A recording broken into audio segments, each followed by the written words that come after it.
सबको जय मसीह की। अब एक बार फिर आज हम लोग वो अपने आप को जांचें कि हम ये देखें कि हम क्या हैं। आमीन।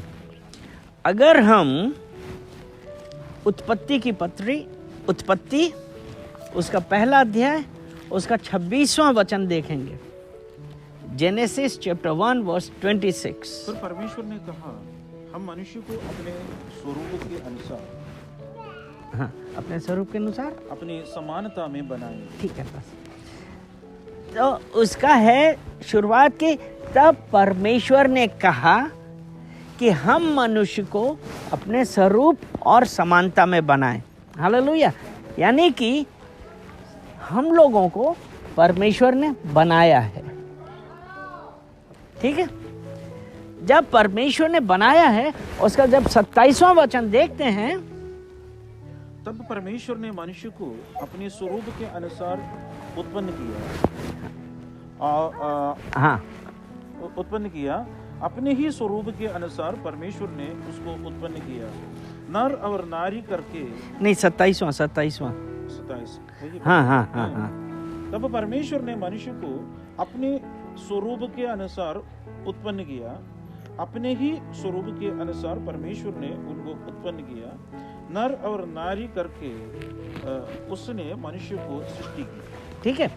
यहाँ पे क्या है, 27वां वचन उत्पत्ति 1:27 है। 26 में उसने कहा है परमेश्वर ने कि चलो हम मनुष्य को अपने स्वरूप और समानता में बनाएं। उस 27 में है, उसके बाद परमेश्वर ने हमको उत्पन्न किया, यानी कि हमारी रचना करी। शुरुआत में परमेश्वर एक संगति चाहता था, इसलिए उसने हमारी रचना करी। अब हम यहाँ पे बंद तो गए।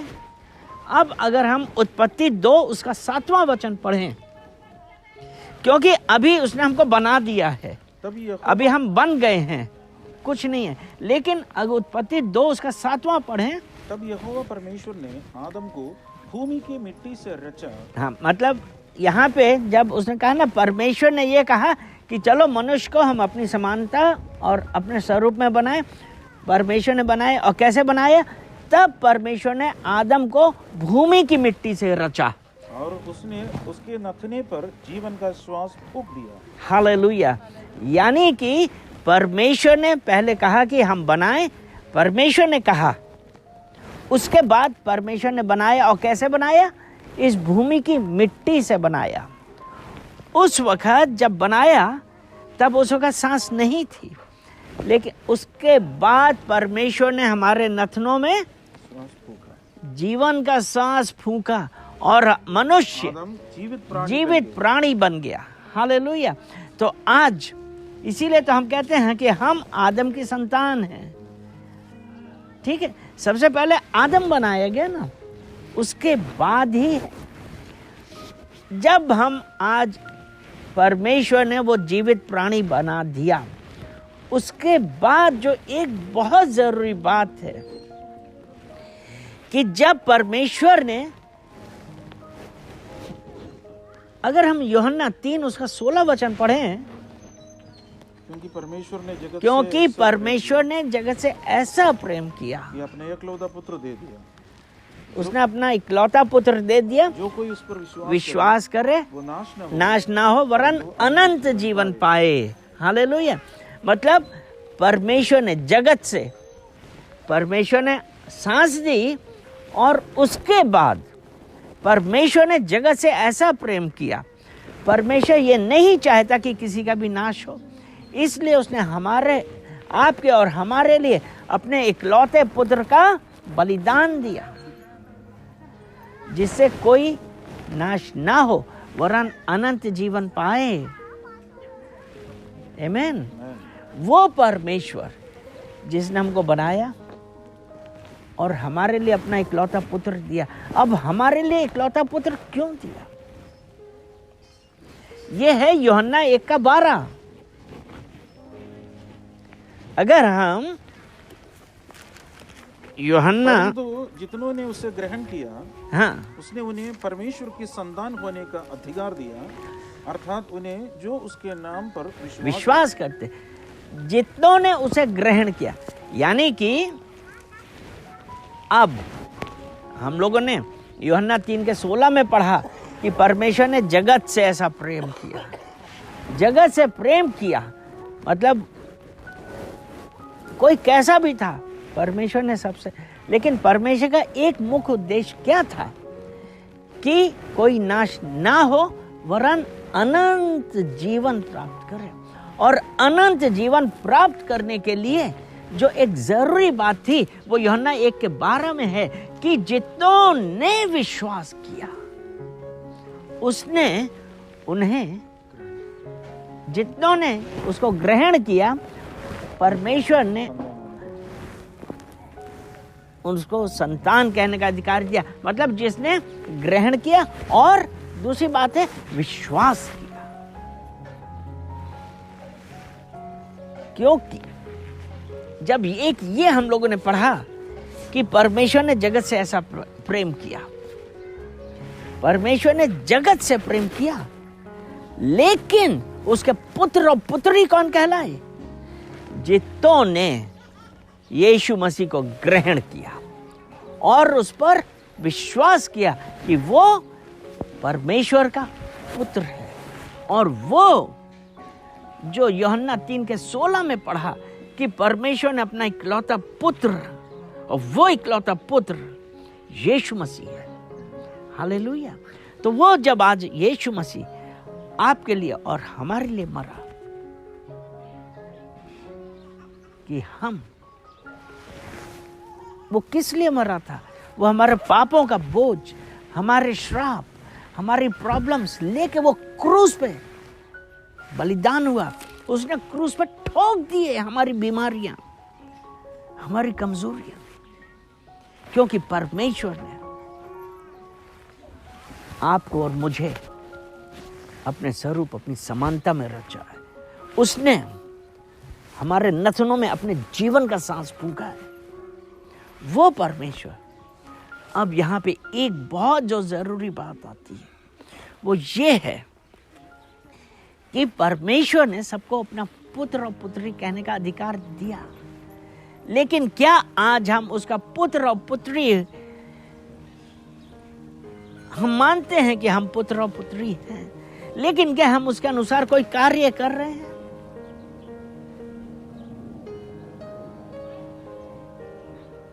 क्या हम उसे भय खाते हैं कि हम उसको इसी सांसारिक के पिता की तरह समझ लेते हैं कि टाल दिया, भय नहीं खाया, छुप गए? नहीं, वो परमेश्वर जो हमारा हृदय मन देखता और हृदय को जांचता है और उसके ही अनुसार प्रत्येक जन को उसका कार्यों का फल देता है, वो परमेश्वर आज हमसे क्या चाहता है कि हम उसका भय माने। भय माने, जब हम भय मानेंगे तब और उसकी आज्ञाओं पे चलेंगे तभी हम कहेंगे जो मांगोगे मिलेगा। हालेलुया। यीशु मसीह का वचन कहते हैं जो कुछ भी तुम मेरे नाम से मेरे पिता से मांगोगे और शक ना करो तो समझो ये हो गया, वो मिल गया है। लेकिन क्या हम सिर्फ बातें सुनने ही वाले हैं? जो परमेश्वर की आज्ञाएं हैं हम सिर्फ सुनते हैं, उसके ऊपर अमल नहीं करते हैं क्या? क्योंकि अगर हम अमल नहीं करते हैं तो हम कैसे हैं? ये हम देखेंगे याकूब की पत्री में।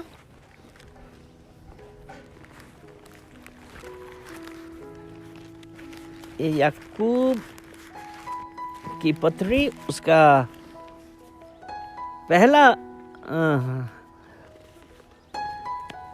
पहला अध्याय, उसका 23 वचन।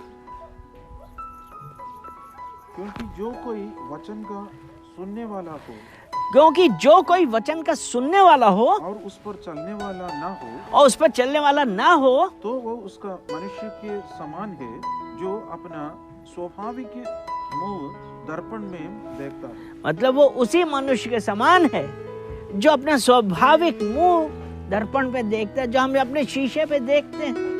यानी कि हमने यीशु मसीह को स्वीकार किया, लेकिन अगर हमारे अंदर बदलाव नहीं आया तो इसका यह है कि वचन के सुनने वाले हैं कि इस कान से सुना, इस कान से निकल गया।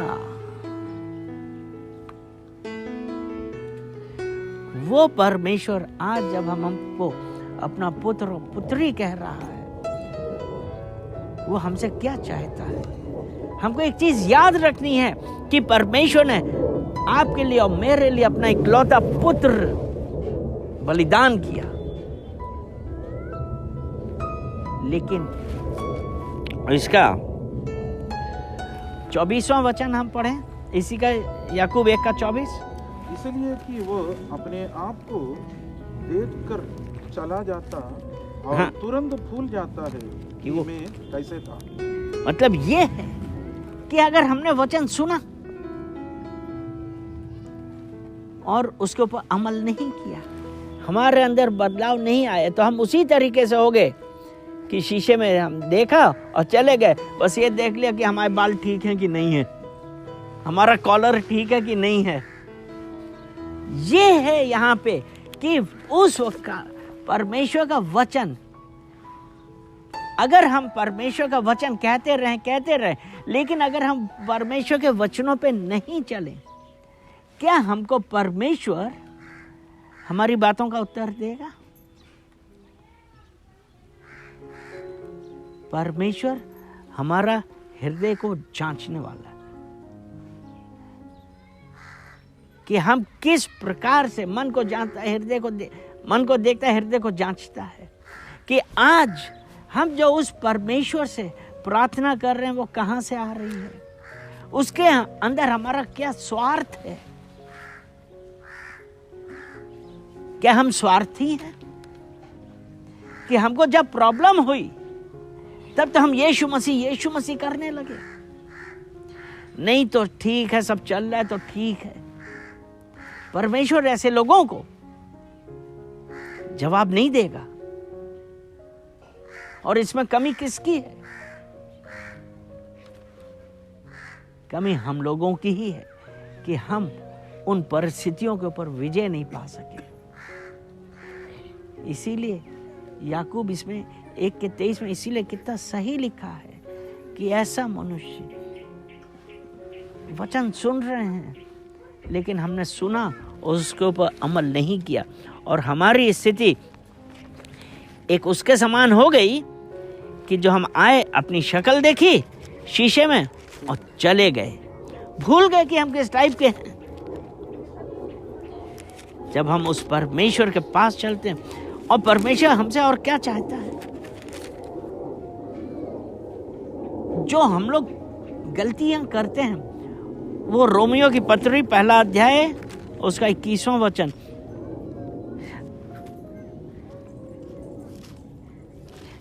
उससे पहले हम एक वचन और पढ़ेंगे, नीति वचन 27 और उसका 19। नीति वचन 27 और उसका 19।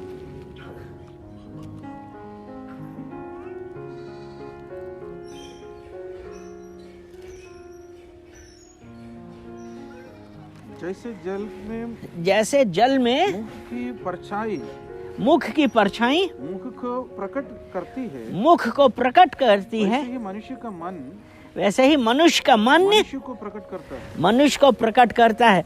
यानी कि याकूब 1:23 हमने क्या यही देखा था कि हम वचन सुनने के बाद हम सुनते हैं, उसके ऊपर अमल नहीं करते हैं, तो हमारा जीवन नहीं बदलता है। तो इसीलिए लिखा है, जिस प्रकार मुख की परछाई जल में जैसे प्रकट करती है, वैसे ही मनुष्य का मन उसको मनुष्य को प्रकट करता है। क्योंकि जब यीशु हमारे अंदर है, हमारे जीवन में बदलाव आता है। हालेलुया। उसके बाद रोमियो उसकी पहली पत्री उसका 21वां वचन,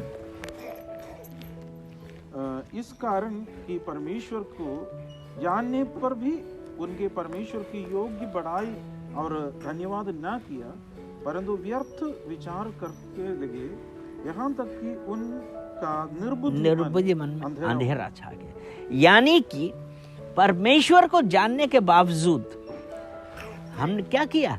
परमेश्वर का वचन सुना, निकल गया और बोला कि हम परमेश्वर को जानते हैं, लेकिन परमेश्वर के जानने के बावजूद भी हमने परमेश्वर के योग्य कोई काम नहीं किया। धन्यवाद स्तुति तो भूली। वो परमेश्वर, यहां पे एक हमारे लिए वार्निंग है कि परमेश्वर को जानने के बावजूद भी परमेश्वर के योग्य काम ना किया। धन्यवाद देना ही भूल गए। क्यों धन्यवाद देना भूल गए? क्योंकि हम ऊपरी तौर पे परमेश्वर के पास आए हैं, अभी तक हमने अपने आप को परमेश्वर के करीब नहीं लाया है। तो ये अब जो साल का आखिरी दिन है, मतलब आज आखिरी ट्यूसडे है, आज एक बार फिर हमारे अंदर ये वो दोबारा से एक याद करने की बात है कि अभी तक जो था, लेकिन अब एक बार फिर से हमको रिवाइव करना है, जीवित करना है कि हमारा परमेश्वर के साथ क्या संबंध होना चाहिए, कि परमेश्वर को जानने के बावजूद भी परमेश्वर के योग्य काम नहीं किया। इसलिए बेहतर हम अपने आप को बदलें। जब हम बदलेंगे, इसीलिए विलाप गीत 3 उसका 40 में क्या लिखा है? अभी हमने पढ़ा ना कि परमेश्वर को जानने के बावजूद भी हमने परमेश्वर के योग्य कार्य नहीं किया, उसको धन्यवाद नहीं दिया, उसकी स्तुति नहीं करी। इसलिए हमको क्या करना है? अब अपने चाल चलन को ध्यान से परखो और यहोवा की ओर फिरो। यानी कि ठीक है, हमको परमेश्वर से ये प्रार्थना करनी है कि जहां कहीं पे भी हम गलत हो गए, परमेश्वर हमको माफ करिए। वो परमेश्वर माफ करेगा, लेकिन हमारा हृदय के अनुसार। परमेश्वर जो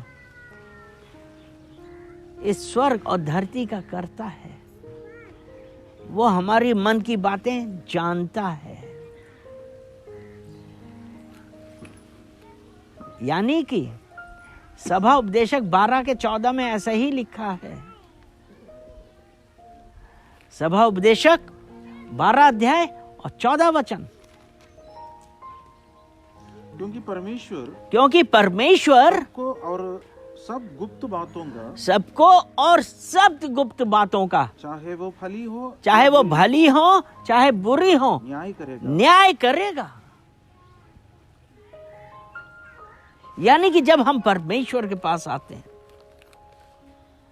जो कुछ भी हमने किया है, चाहे वो भली हो चाहे बुरी हो, चाहे गुप्त हो चाहे खुले में करी गई हो, परमेश्वर प्रत्येक बात का न्याय करेगा। अब वो परमेश्वर, इसीलिए विलाप गीत में उसने कहा है परमेश्वर की ओर फिरो। सब बातों का न्याय करने वाला परमेश्वर है। अपने आप को बदलें, क्योंकि भजन संहिता 34 उसका 15 वचन, उसमें ऐसा कहता है, यहोवा की आंखें धर्मियों पर लगी रहती हैं और उसके कान भी उसकी दुहाई की ओर लगे रहते हैं। यानी कि जब परमेश्वर ने का ये वचन आया था कि अपने आप को जांचो और यहोवा की ओर मुड़ो, तब परमेश्वर की आंखें धर्मियों पे लगी रहती हैं। यानी कि हमने अपने आप को परमेश्वर से माफी मांगी है, हमने पश्चाताप किया है। वो परमेश्वर, जब हम पश्चाताप करते हैं, यीशु मसीह के लहू से हम अपने आप को धोते हैं। इसलिए उसका वचन कहता है कि परमेश्वर की आंखें धर्मियों पर लगी रहती हैं और उसके कान उसकी दुहाई की तरफ लगे हैं। उसके बाद जो 17 वचन ये कहता है, धर्मी दुहाई देता है और यहोवा सुनता है। यहोवा सुनता है, उनको सब विपत्तियों से छुड़ाता है। उसने एक विपत्ति नहीं कही है, उसने कहा सब विपत्तियों से छुड़ाता है यहोवा। अपने आप को जांचें, यहोवा की ओर फिरें।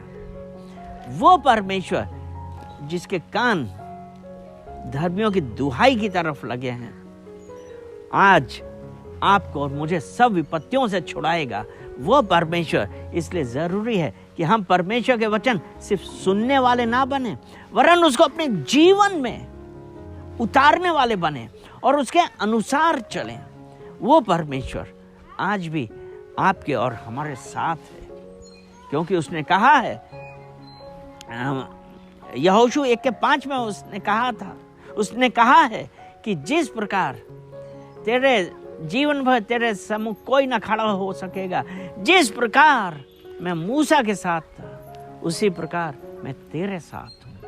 वो परमेश्वर हमारे साथ है, लेकिन हमारे साथ तब होता है जब हम परमेश्वर के योग्य कार्य करते हैं। हालेलुया। अब एक वचन मैं और बताऊंगा, ये 2 थेसलोनियन उसका 3 अध्याय और 3 वचन।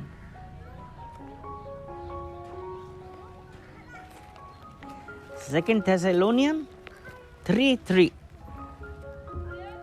परंतु प्रभु सच्चा है, वो तुम्हें दृढ़ता से स्थिर करेगा और उस पर दुष्ट से सुरक्षित रखेगा। और वो आपको दुष्ट से सुरक्षित रखेगा। परमेश्वर सच्चा है। हमारे ऊपर है कि हम उस परमेश्वर के ऊपर कितना विश्वास करते हैं। परमेश्वर सच्चा है। क्या था? परमेश्वर सच्चा है। हाँ, वो तुम्हें दृढ़ता से स्थिर करेगा और उस दुष्ट से सुरक्षित रखेगा। और दुष्ट से सुरक्षित, वो दृढ़ता से स्थिर रखेगा। लेकिन क्या हमने अपने मन को बदला है? इसलिए आज एक बार फिर, आज जब ये साल का आखिरी मंगलवार है, तो चलिए हम लोग आज प्रार्थना करेंगे कि परमेश्वर आपके वचन जो आज हमने सुने हैं, हम ये सुनने वाले नहीं, वरन पिता परमेश्वर हम इसके अनुसार अपने जीवन में बदलाव करके इसके कार्य करने वाले बने, क्योंकि आपने हमको कहा है कि मैं तुझे दृढ़ करूंगा, तुझे स्थिर रखूंगा। यीशु मसीह के नाम से आमीन।